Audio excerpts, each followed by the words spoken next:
बात उस समय की है जब कौरवों और पांडवों के गुरु द्रोणाचार्य थे, जो सभी राजकुमारों को शिक्षा देते थे। एक दिन गुरु द्रोणाचार्य ने अपने सभी शिष्यों का परीक्षा लेने का मन बनाया और इसके लिए सभी पांडवों और कौरवों को अपने पास बुलाया और कहा कि कल आप सभी को कि मैं परीक्षा लूँगा और देखूँगा कि अब तक कौन क्या सीखा। इसके लिए सभी कल सुबह तैयार रहें। तो सभी ने आज्ञापूर्वक गुरु की आज्ञा मान ली। अगले दिन सुबह होने पर सभी राजकुमार गुरु द्रोणाचार्य के साथ बगीचे में एकत्रित हुए। तो गुरु द्रोणाचार्य ने एक पेड़ की डाल पर मिट्टी की बनी एक चिड़िया रख दिया और फिर गुरु द्रोणाचार्य ने इशारा करते हुए कहा कि अब आप सभी राजकुमारों को एक एक करके इस चिड़िया की आँख में निशाना लगाना है और जो भी राजकुमार निशाना लगाने में सफल होगा उसे विजय घोषित किया जाएगा। इसके बाद गुरु द्रोणाचार्य ने एक एक करके सभी राजकुमारों से पूछा कि आप सबको क्या दिखाई दे रहा है। तो किसी ने कहा कि मुझे तो चिड़िया दिखाई दे रही है। तो किसी ने कहा कि मुझे पेड़ दिखाई दे रहा है और किसी ने कहा कि मुझे पेड़ पर चिड़िया और पूरा आकाश भी दिखाई दे रहा है। तो किसी ने कहा कि मुझे पेड़ और पत्ते दिखाई दे रहे हैं। ऐसा करके सबने कुछ न कुछ बताया, लेकिन पांडव राजकुमार अर्जुन ने कोई उत्तर नहीं दिया था।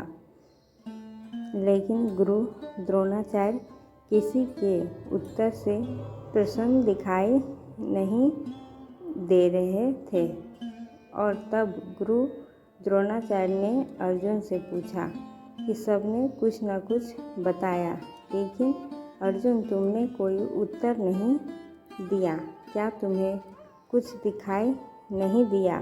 तो अर्जुन तुरंत बोल पड़े कि हे गुरुदेव, मुझे क्षमा करना, क्योंकि मुझे तो बस चिड़िया की आँख दिखाई दे रही है। अर्जुन का ये उत्तर सुनकर गुरु द्रोणाचार्य अति प्रसन्न हुए और अर्जुन को निशाना लगाने को कहा। फिर क्या था, अर्जुन ने तुरंत चिड़िया की आँख में निशाना लगा दिया और निशाना एकदम सटीक था, जिसके कारण अब चिड़िया की आँख में निशाना लग चुका था। जिसके बाद गुरु द्रोणाचार्य प्रसन्न होकर अर्जुन को गले लगा लिया और विजय घोषित किया और सभी राजकुमारों को समझाया कि हमने शुरू में ही कहा था कि चिड़िया की आँख में निशाना लगाना है, तो सबको चिड़िया की आँख पर ही ध्यान देना चाहिए। लेकिन सबने अपना ध्यान कहीं और लगा लिया, इसलिए सभी अपने लक्ष्य से चूक गए। इसलिए सबको हमेशा अपने लक्ष्य पर ध्यान देना चाहिए, तभी आप विजयी होंगे।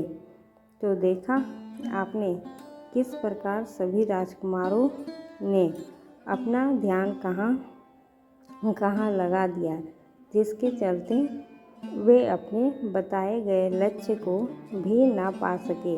ऐसा हम सबके साथ होता है कि हम जानते हैं कि हमें क्या करना है या हमें अपनी जीवन में क्या हासिल करना है, लेकिन अपना ध्यान कभी भी अपने लक्ष्य पर केंद्रित नहीं कर पाते हैं, जिसके कारण हम अपने लक्ष्य को जानते हुए भी अक्सर भूल जाते हैं। जब भी हम कभी अपने जीवन में कोई काम करना चाहते हैं या कर रहे होते हैं, अक्सर जिस काम में हम लगे हुए होते हैं उससे संतुष्ट नहीं होते हैं, जिसके कारण हम अपना सारा ध्यान उस पर नहीं लगा पाते हैं।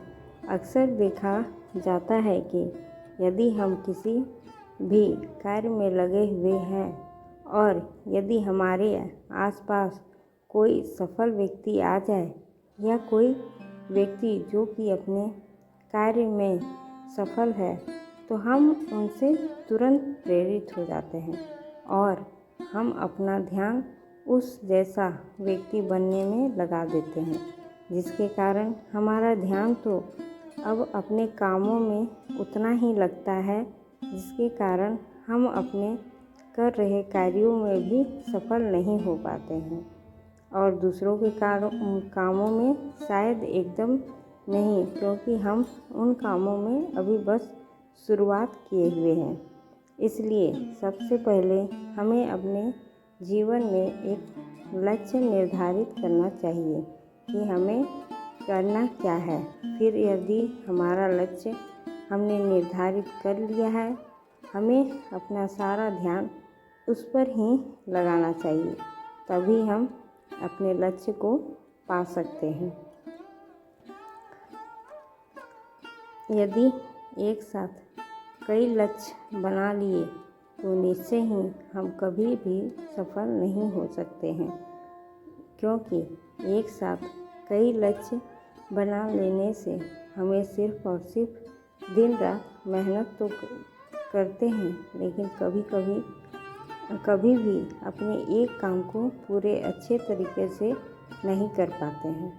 तो यदि हमें अपने जीवन के लक्ष्य को पाना है तो सबसे अपना ध्यान उस लक्ष्य के प्रति एकाग्रता बनाना बहुत ज़रूरी होता है।